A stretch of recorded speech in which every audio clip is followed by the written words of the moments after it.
In the 1960s, Carlos Castaneda broke the boundaries of modern anthropology. He studied the magical rituals of Native Americans and claimed he became a shaman himself.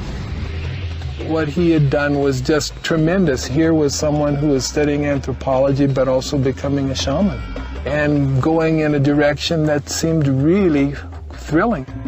Hailed as the grandfather of the New Age, Castaneda inspired a generation to set off in search of spiritual enlightenment, drugs, and an alternative reality. It changed his life, and it changed the life of thousands, if not millions, of people on this planet. Some of the finest minds today have actually come to me and told me they would be nothing without my father. But while some thought Castaneda was an anthropological pioneer, others thought he abused his power. His deception of people is seeking power. It's exerting power. He has the power to make them think whatever he likes. This program unravels the mystery of the most controversial figure in the history of anthropology. Carlos Castaneda's life was like an earthquake, and the closer you were to the epicenter, the more damage there was.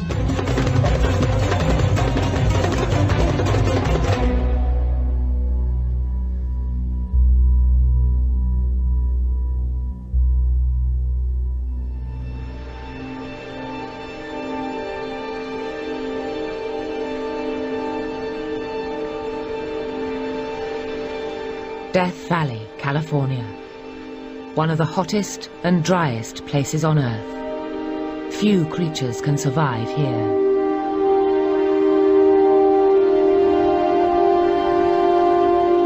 Three years ago, two hikers stumbled across the remains of a human body.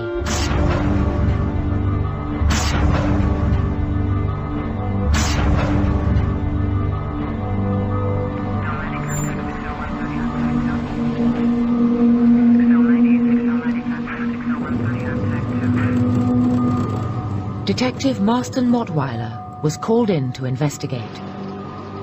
We found the backbone, the pelvis, most of the long bones of the body, and we found a jawbone. We discovered clothing articles with the remains consistent with what a woman would wear, but there was nothing found with the body to give us a lead on identification. And we had no information at that time about who this person might have been. For 3 years, the person's identity remained a mystery. But then Mottweiler uncovered new evidence. Through our investigation of researching records and incidents that occurred in that area, we discovered that a park ranger from the Death Valley National Park had found an abandoned vehicle there in 1998. And the vehicle identification number led us to the registered owner, Patricia Parton. Patricia Parton was Carlos Castaneda's adopted daughter and his lover. She had suddenly disappeared from her home in Los Angeles in 1998. How Parton's body had ended up in Death Valley was the final horrific twist in an extraordinary anthropological saga that had started over 40 years earlier.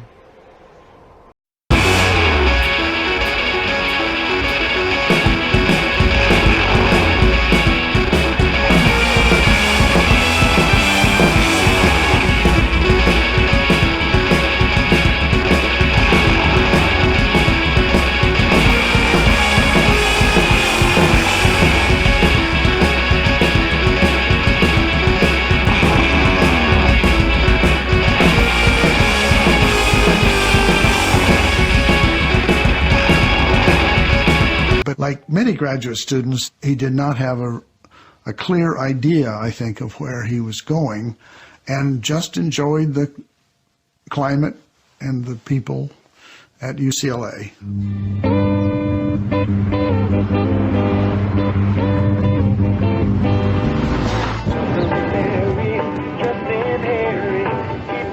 But in May 1960, Castaneda was sent out into the field to study Native American culture. He had an assignment in anthropology, and the professor said he wanted something real, not something they read in a book and copied. He promised them all they'd get an A if they found a real Indian and interviewed him.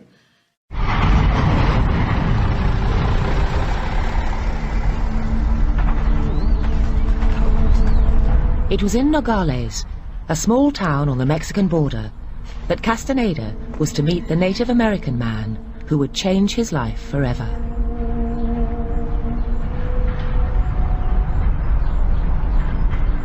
Don Juan Matus was a reclusive shaman from a Mexican tribe called the Yaqui. Castaneda had received a tip-off that Don Juan possessed great wisdom and would be the perfect person for his study. But it was not an easy encounter.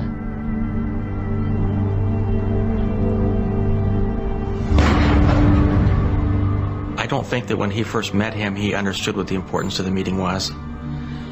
And I'm sure that Don Juan didn't know what the importance of that meeting was either.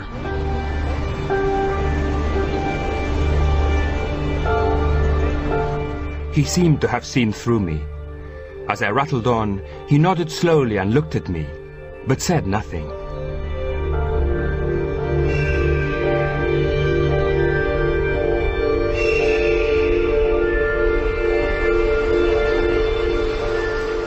Finally, after what seemed like a very long time, Don Juan got up. His bus had come. He said goodbye and left the station.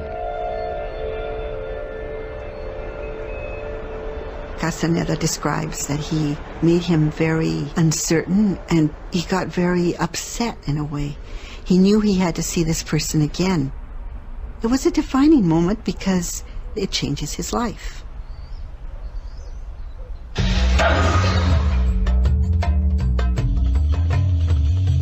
By the 1960s, shamanism had been identified by anthropologists as a key feature of many tribal societies around the world. A cross between a doctor, medium and priest, the shaman was thought to be able to communicate with the spirit world in order to provide healing, guidance and wisdom. Shamanism is predicated on the world of the spirits, and the spirits provide training, they provide information, they provide skills, they can be sort of like an advanced warning system. Spirits come and tell you that things are happening.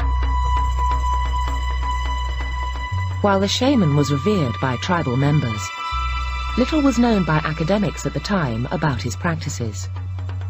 Anthropologists saw their rituals as having little real effect.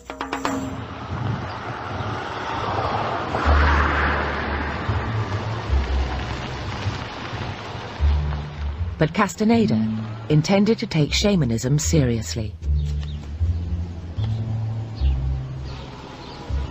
I made a point of finding out where Don Juan lived and visited him several times. When I arrived at his house, I felt moody and nervous. But I found his manner very reassuring.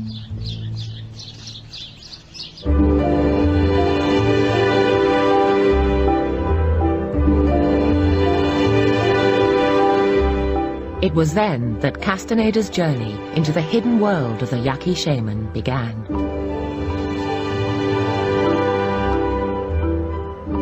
Central to shamanism was a knowledge of the various plants used in its rituals. Plants have a spirit. This is really the basic part of American Indian and Mexican Indian religion. The idea is that they're going to be able to teach us whatever it is we need to know.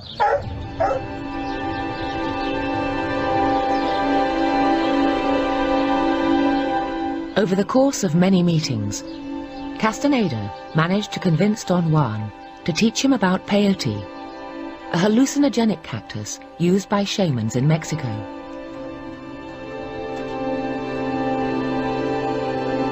Venerated in art and culture, the peyote plant was thought to contain a sacred ancestor spirit. Eating the plant would make the spirit appear, but it was unpredictable, at times friendly, at others terrifying.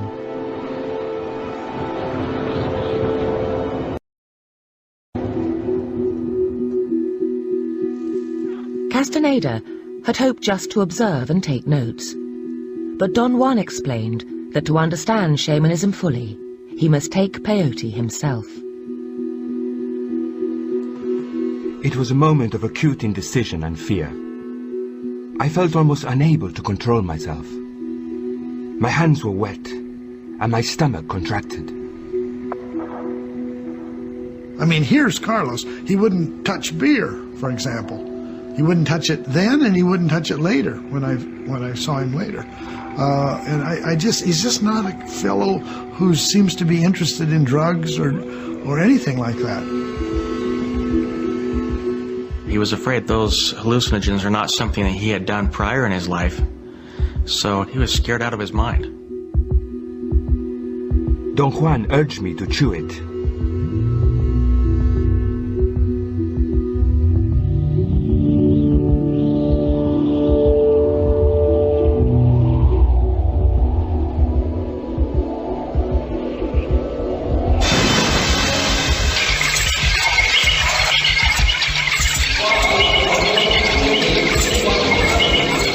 The conversation became very lively.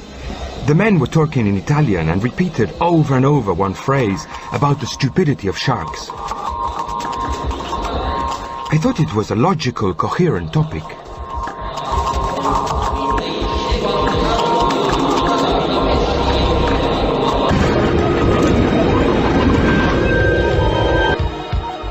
Every memory came back to me at once, and suddenly all was clear in my mind.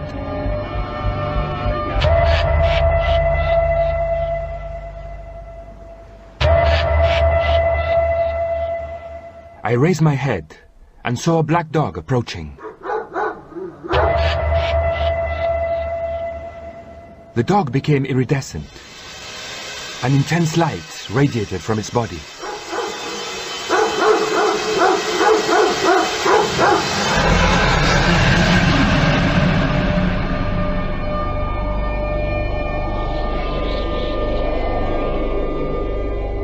Interpreting Castaneda's vision the next day, Don Juan explained that the dog he had seen was in fact the spirit of the peyote plant.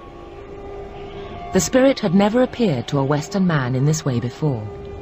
Don Juan saw it as an omen that Castaneda had been chosen to become his apprentice.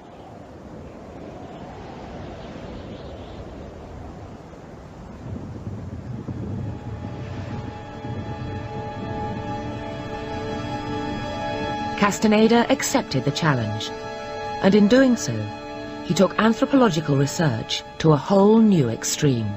Castaneda went native. He went and apprenticed himself to a religious practitioner and followed relatively exclusively the training under that single individual. Most anthropologists don't take that in-depth approach to studying one very narrow aspect of the culture.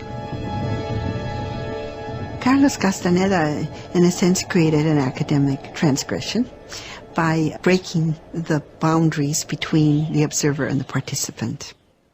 In social science, you are not supposed to do that.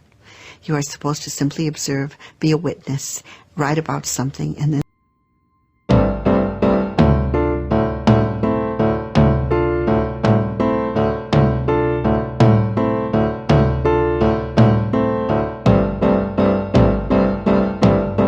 personal life suffered as a result. He told me that he had met a man that was a sorcerer, Don Juan, and he said that he was going to spend a lot of time with him, and he left me when he came back, and he just wasn't the same that he had been before. He sacrificed having a normal life with my mother, and he said it was the saddest day of his life. But my father had an unbending intent, and his intent was to, at the time, to get what he needed for his thesis, and then it evolved into much more. First you get ginseng seed, one of the shaman's greatest skills was divination. The ability to foretell the future and reveal secrets hidden in the past. The plant used for divination was jimson weed. Its seeds could be crushed and made into a potion. Like peyote, jimson weed was thought to contain a powerful spirit. Jimson weed is a very powerful substance, very dangerous. It produces deaths every year in the United States. Like the hallucinogens, it can produce visionary experiences, but it can also have a lot of toxic effects on the body.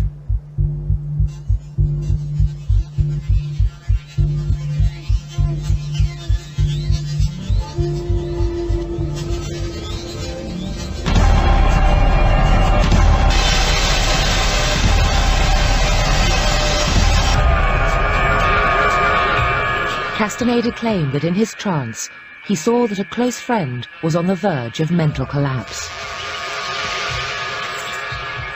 Another vision helped him to identify the person responsible for a series of crimes at his university.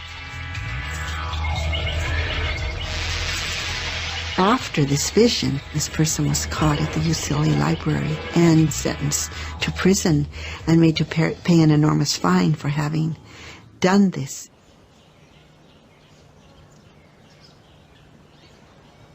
In the course of his apprenticeship, Castaneda became more and more versed in the effects of the plants used in shamanic rituals. The plants were basically designed to break down his defenses, break down his worldview, sort of stop his descriptions of reality in order to allow him to perceive the world in a different way. Under the influence of hallucinogenic mushrooms, Castaneda even came to believe he could fly. The momentum carried me forward, and from there I soared. I saw the dark mass of the mountains. My speed was extraordinary. I enjoyed such freedom and swiftness as I had never known before. He said he turned into a crow one time. Did you read that? And I never see a crow fly over that I don't talk to it and call it Carlos.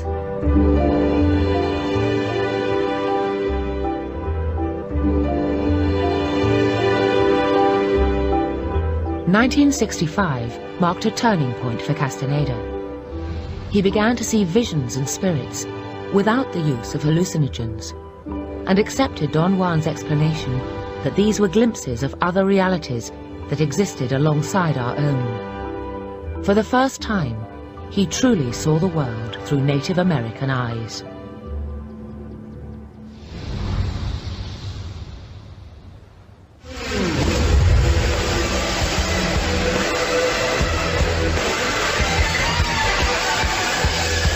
But the 4-year apprenticeship was beginning to take its toll. Castaneda became increasingly disorientated as the line between one reality and another became blurred. He began to fear he was losing his reason.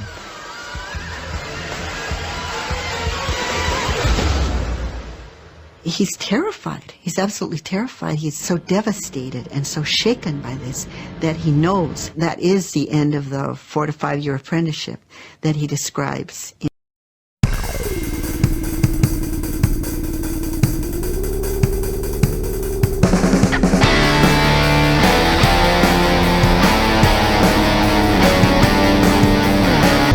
To save his sanity, Castaneda returned to California and set about writing up his thesis.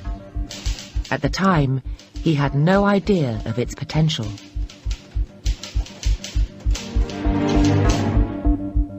One time, he pulled out this dirty, rat-chewed manuscript and said, "Here, would you read this piece of shit?" But then, Castaneda's thesis was picked up by the University of California Press and published in 1968. I just was amazed. I never thought that Carlos would get that book published. And from then on, there was no limit to what happened.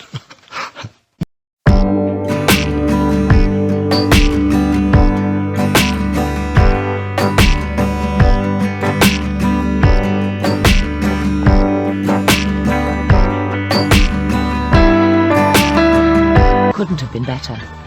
A generation in the midst of conflict tuned in to Castaneda's idea that an alternative, better reality could be accessed by following Don Juan's teachings. I think the reason why the book became so famous was because, spurred by the Vietnam War, a lot of people really embraced anti-establishment position and went after drugs to give them pleasure. And I think Carlos's book gave some scientific validation to their pleasure seeking. Key to his contributions was the notion that our ordinary reality was not the real reality, but rather something that we had learned to perceive as members of our culture. And while this notion is customary in anthropology, he took it to an extreme, suggesting that there are totally different realities that can be experienced if one applies awareness and intention. The teachings of Don Juan sold 16,000 copies a week, and Castaneda received the ultimate accolade, a place on the front cover of Time magazine. Carlos was so popular. Once his books came out, he became the most popular guru in the country. Everybody wanted his writings. He became rich and famous. That made him a millionaire. His first book.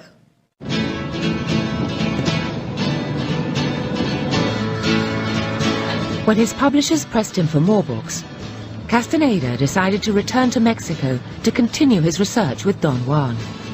2 new books soon followed.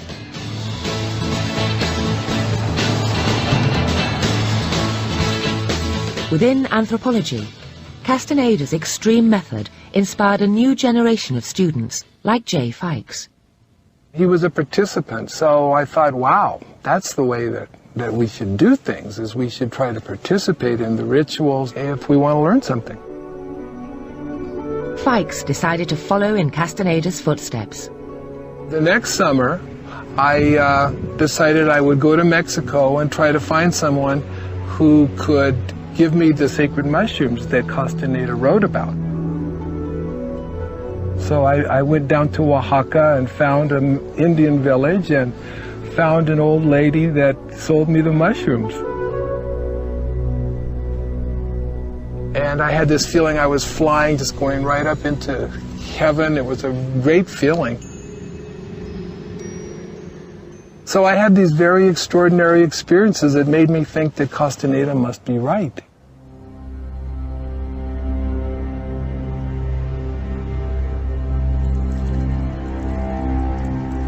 Fikes decided to study a similar Mexican tribe called the Huichol. They were well known for using the cactus peyote, and like Castaneda, a shaman decided to take him under his wing.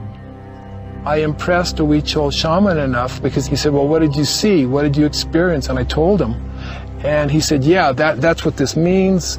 And so then he decided that he would help me.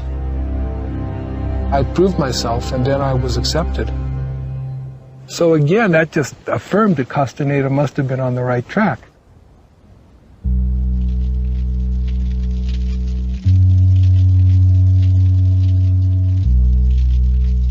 Then, at the height of his popularity, Castaneda made an announcement. His great spiritual mentor had died. But this was no ordinary death. Don Juan had turned into a shining column of light and journeyed to another reality called infinity.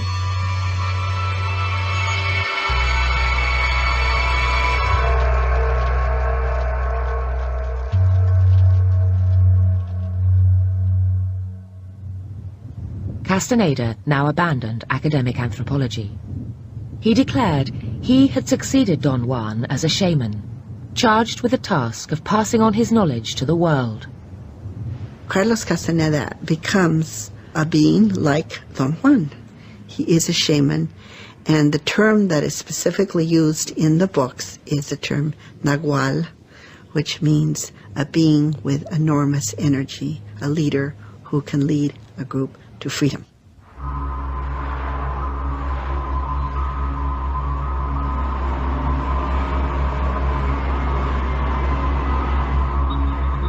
Basing himself in LA, Castaneda, in his new role as spiritual guru attracted a massive following. He offered the American audience a legal, drug-free route to the Enlightenment he had been taught by Don Juan.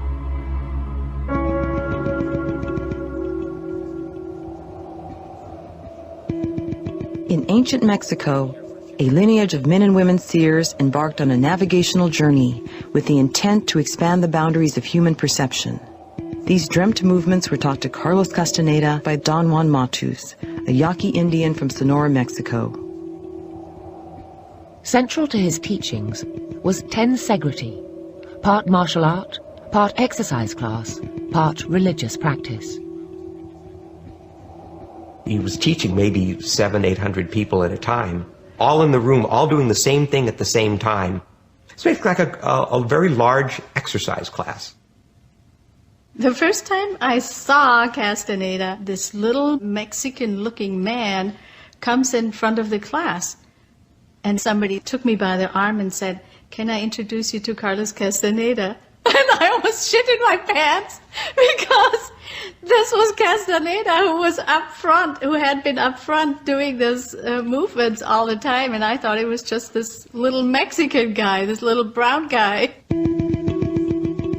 Carlos Castaneda systematized and developed the magical passes into their modern form, tensegrity. I thought he was just alive. He was spontaneous and charming. And he was very funny. He was a comic, he was an actor, he had terrific coordination and charismatic beyond expression. I loved his idea of that there's more out there in the world than we can actually see. And Carlos promised that he would teach us and show us.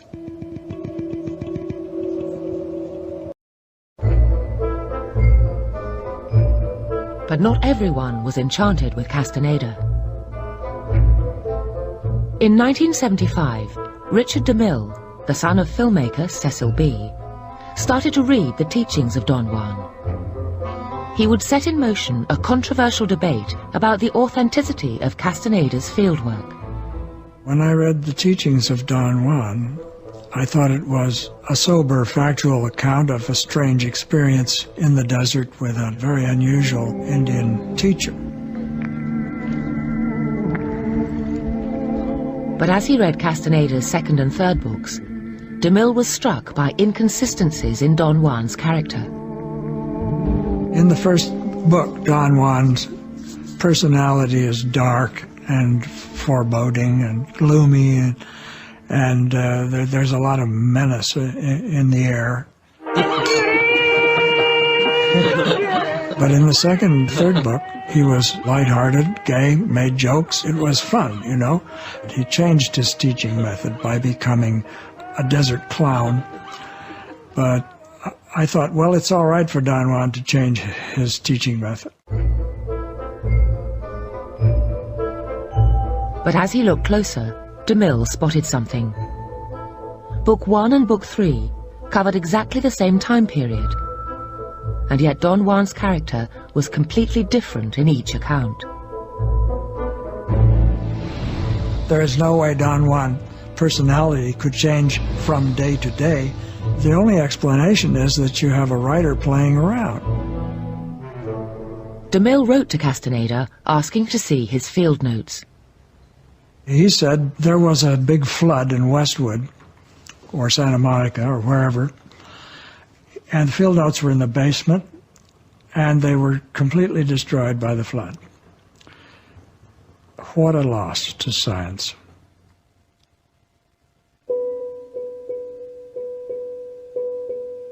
Castaneda had always claimed that Don Juan was from a tribe called the Yaqui. But as DeMille checked anthropological sources, he discovered that unlike Don Juan, the Yaqui didn't use peyote in any of their religious rituals. The cactus didn't even grow in their territory.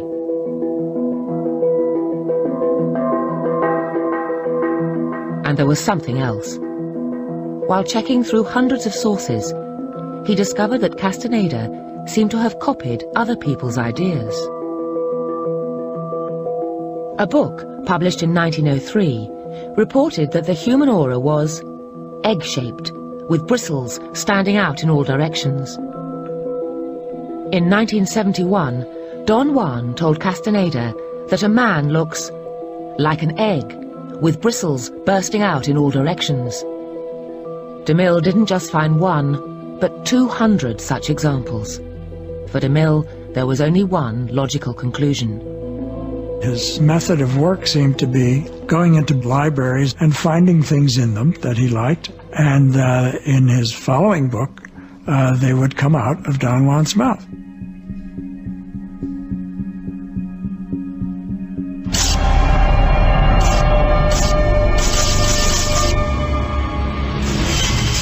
Don Juan did not exist. He is a character in a story invented by Carlos Castaneda. But despite DeMille's evidence, Castaneda's wife was not convinced. He thought that Carlos made it up. And I know that he didn't. I know that he went on those trips and everything. And I know that, you know, that it's true. For a start, Castaneda's family have some evidence that he did do fieldwork in Mexico. This is a postcard from Sonora, Mexico, and it says, "I have been here in Mexico for a while now. Take care. Ciao. See." Dearest Margarita, I was unable to write sooner because I just arrived from a 3-week field work in southern Mexico. Castaneda's son even had first-hand experience of his father's research.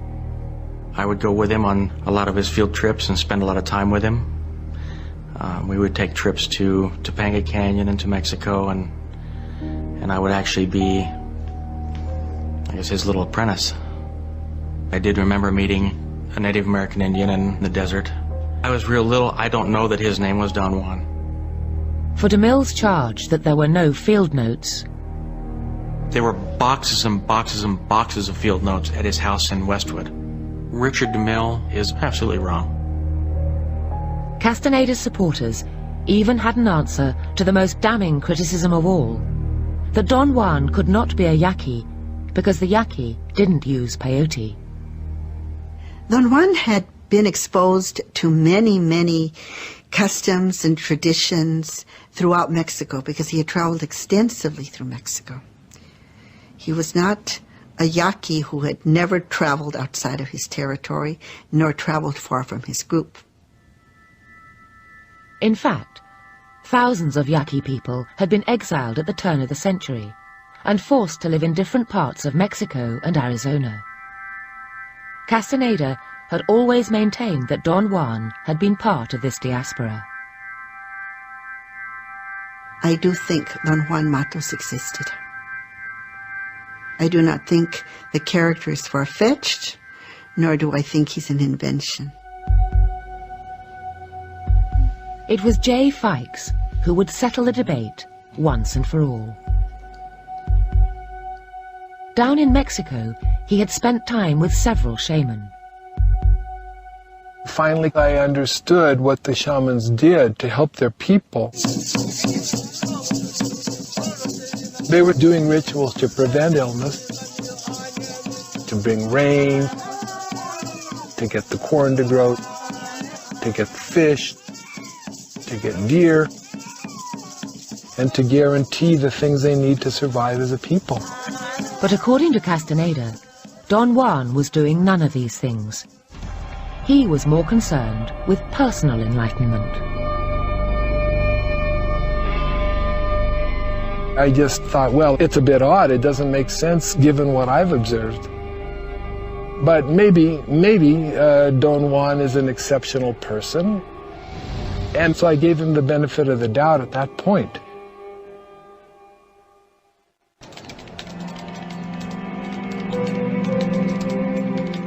Then Fikes received some new information that seemed to support Castaneda.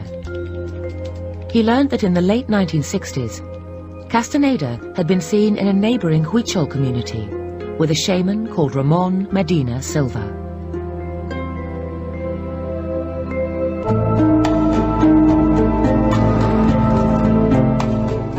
Fikes decided to investigate.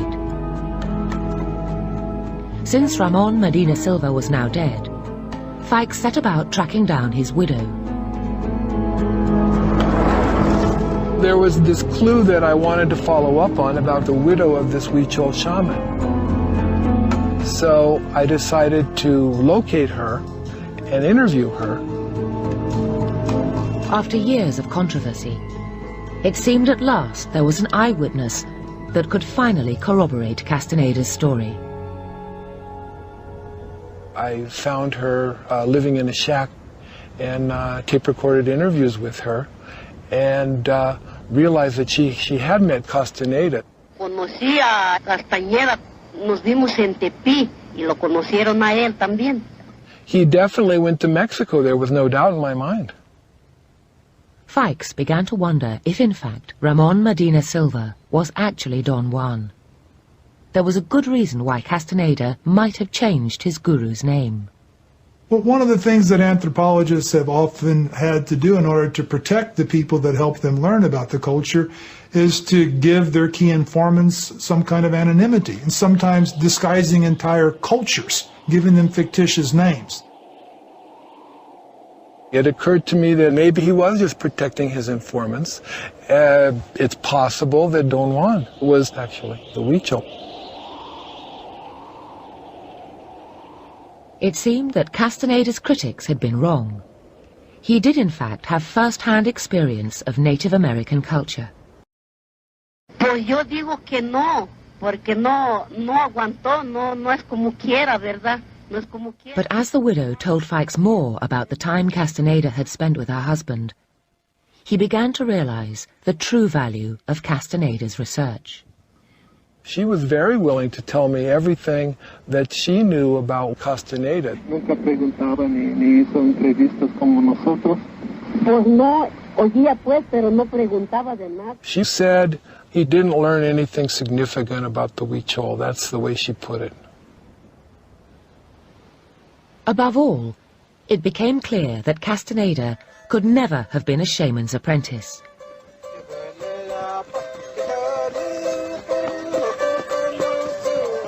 Huichol apprentices had to go on 5 annual pilgrimages where they made offerings to their ancestors before harvesting peyote. These pilgrimages required long periods of abstinence. She told me that he was too interested in women to be able to go on a peyote hunt, because during that pilgrimage there's no sex, there's no bathing, there's no salt, there's fasting. And she told me he couldn't stand giving up all those things that a non-shaman values.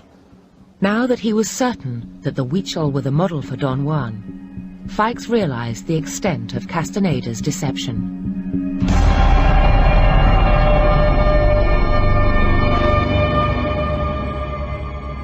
He totally made stuff up when it came to the peyote rituals. There's no doubt in my mind it's all fabricated.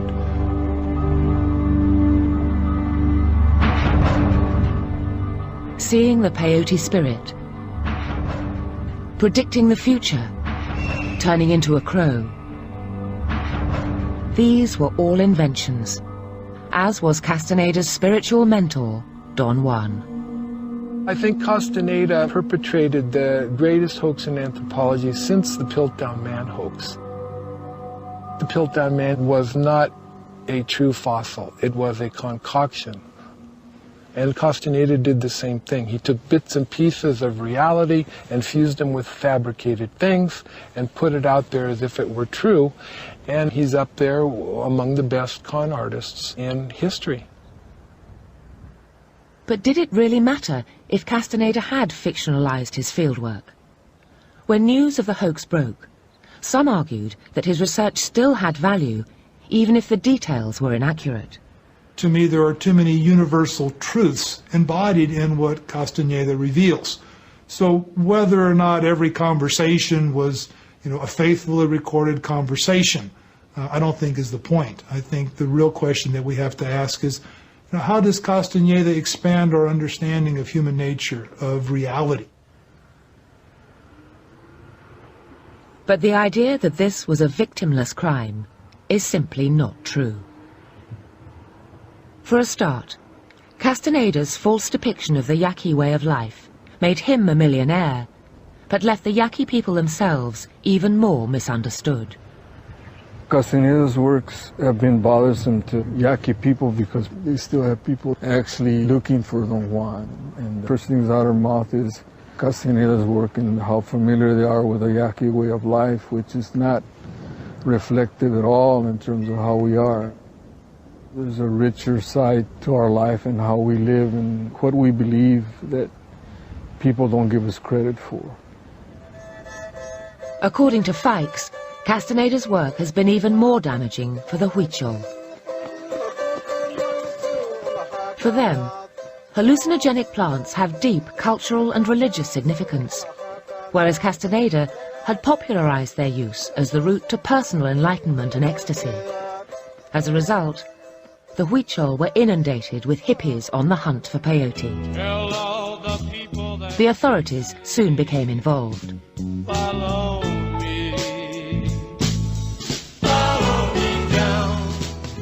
Have you taken it? Yeah. What does it do for you? It's a trip. Fikes claims that as a result of the hippie invasion, the Mexican and American governments clamped down on the use of peyote. It's a part of the cactus family. It's a hallucinogenic plant. What will happen to these people now? Well, we'll turn them over to the county authority. This clampdown didn't just affect the hippies. It struck at the heart of the Huichol culture. Castaneda's work was having a negative impact on real American Indians and Mexican Indian people. Their people were being put into prison during the peyote pilgrimages because of these outsiders, these hippies that were interfering. And so Castaneda had done a lot of damage. The charge is Castaneda had transgressed one of the most sacred rules in anthropology. He had caused terrible damage to the people he went to observe. But it did not end there. Castaneda's deception was about to have catastrophic consequences in his own culture.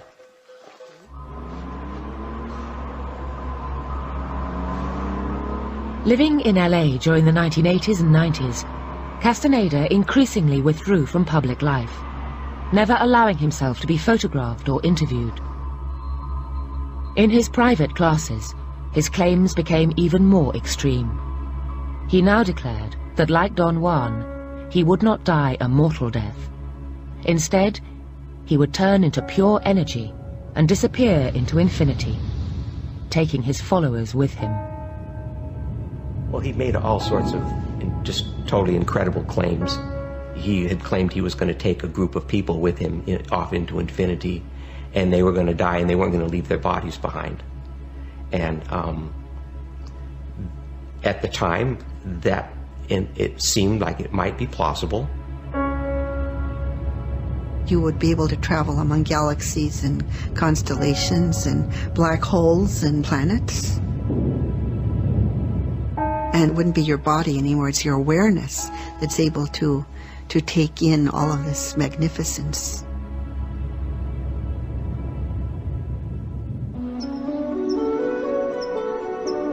Greg and Gabby became increasingly concerned about some of Castaneda's teachings.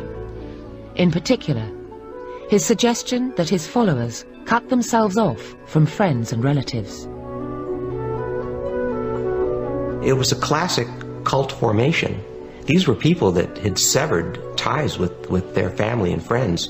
They all changed their names. They changed their names like dirty underwear. I dreaded the moment where Carlos would tell me to relinquish the relationship to my daughter, because I would never do it. You know, that was one thing I would never do. Greg and Gabby decided to turn detective. Mounting a surveillance operation, they followed their guru's every move.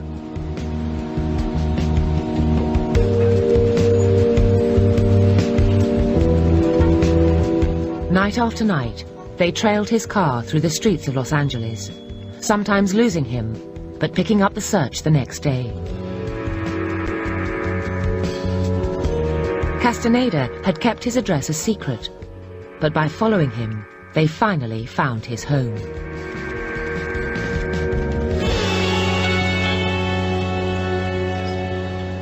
Well, we're on the corner of Pandora and Eastbourne, and we parked in the spot. And this corner was good because we had the advantage point of seeing the gap in the hedge on Pandora, and also we were able to see their driveway on Eastbourne, so we were able to see any vehicle as it was arriving or leaving. No one had ever filmed Castaneda before, but from their vantage point, Greg and Gabby finally succeeded.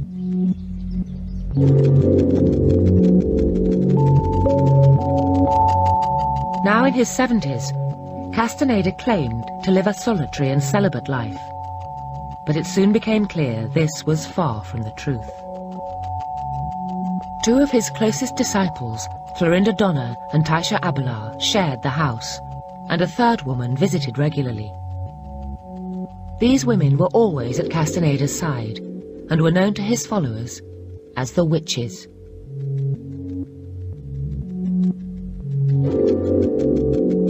They all look like little boys. He had this thing about women looking like little boys.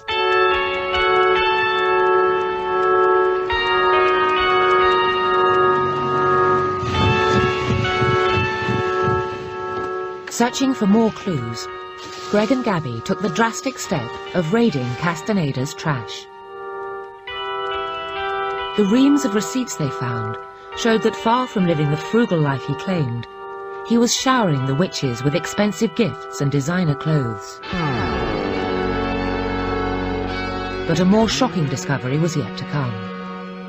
An internet search came up with marriage certificates indicating that Castaneda had married two of the witches in the space of 1 week. Carlos Castaneda, their great spiritual guru, was a bigamist.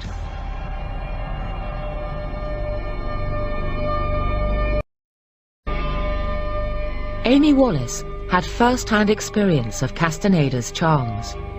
He said, it's very important that you do what the Nawal, I am the Nawal, I am the representative of that which is infinite, tells you to do. And Carlos, he wanted us to have sex in my childhood bedroom in order to break the spell of all the old energy. One woman in particular held a special place in Castaneda's group. She was known as Nuri Alexander, or the Blue Scout. The Blue Scout. She was the most important being on this planet besides Carlos. She was the one who would take us all to infinity. What she really was Patty Parton, a 19-year-old waitress he had made a pass at somewhere in Southern California and had been completely brainwashed ever since.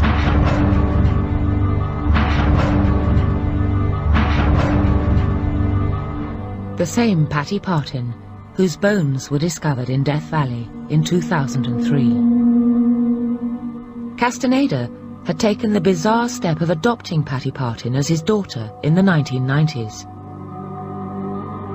He was also sexually active with her, which made him adopting her as his daughter take on a whole strange atmosphere. You know what he once said to me? You have the same vagina as my daughter. That's why I love it so much.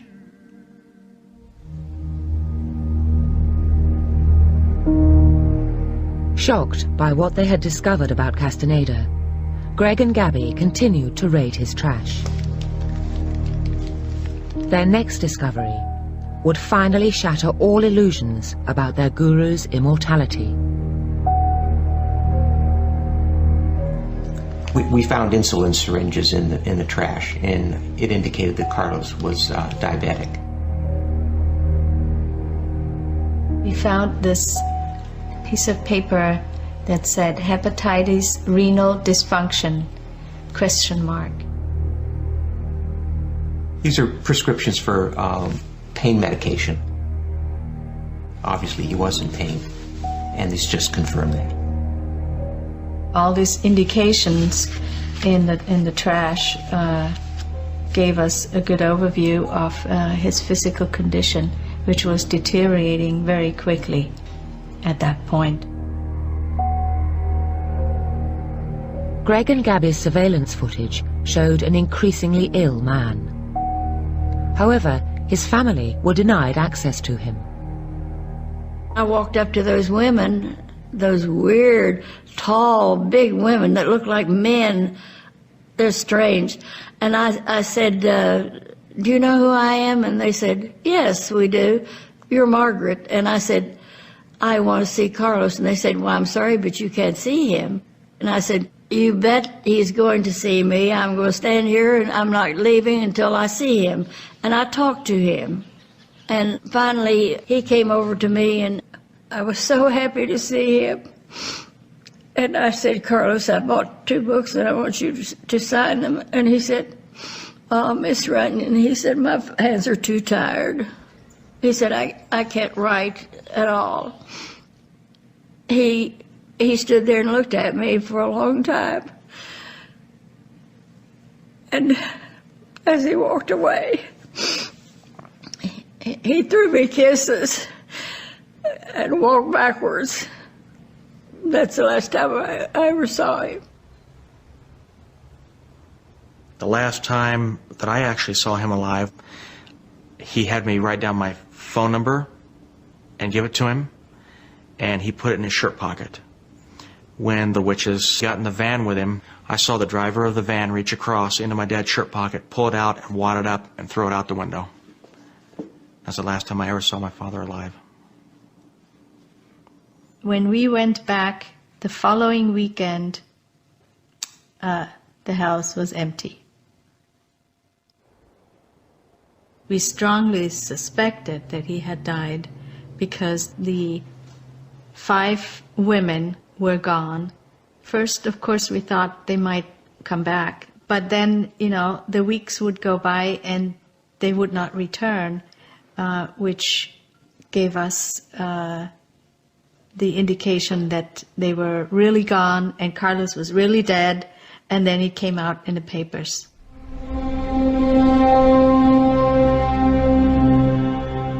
Castaneda's death certificate revealed the immortal shaman had died of liver cancer, a very human disease. This revelation was too much for those closest to him to handle. The repercussions of years of deceit were about to become clear. Following Castaneda's death, 5 of the women closest to him disappeared from LA. It seemed that 4 of them had left town together, while Patty Partin had set off on her own. I am firmly convinced that the other women committed suicide because after he died, they were like chickens with their heads cut off.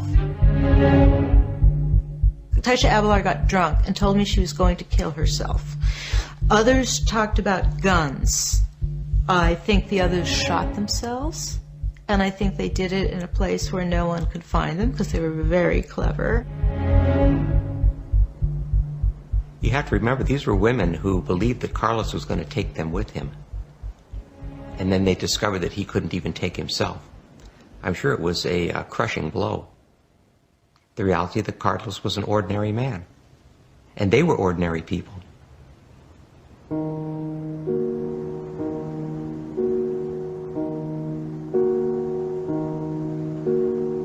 Patty Partin's remains were found in Death Valley 5 years after her disappearance.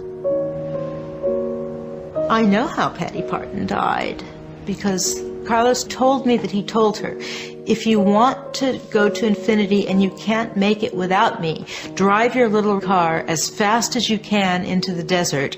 The pull, as is written about in Carlos' books, will come and take her to him, and she will ascend. He was burned in the Culver City crematorium. 2 weeks later or so, Patty Parton drove her car into Death Valley. She probably got out and wandered around, and she probably passed out from the extraordinary heat or was attacked by an animal. And she died wanting to go to infinity to be with her lover and her father. Only bones were left. The official cause of Parton's death and the whereabouts of the 4 other women remains a mystery. In a way, I see Castaneda's story started in the desert, meeting Don Juan in the desert. And with Nuri, it ended in the desert.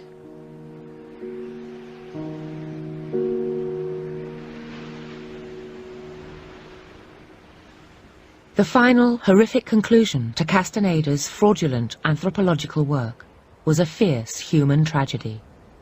Of the 6 women that were the very closest to the epicenter of Carlos, 5 are dead. Is a very strange, private person who lives his whole life as a game with other people. Other people get hurt by the game because he doesn't deal with them honestly. No one could have predicted that what started as a simple anthropology thesis could have such far-reaching and devastating consequences. Castaneda's anthropological fraud brought chaos to those who believed in him and damage to the culture he claimed to revere. I think now I feel sad about it. When I was younger, I felt angry about it. I think I feel sad because there are so many centuries of misunderstanding between Europeans and native peoples, and Castaneda didn't do anything to make that better.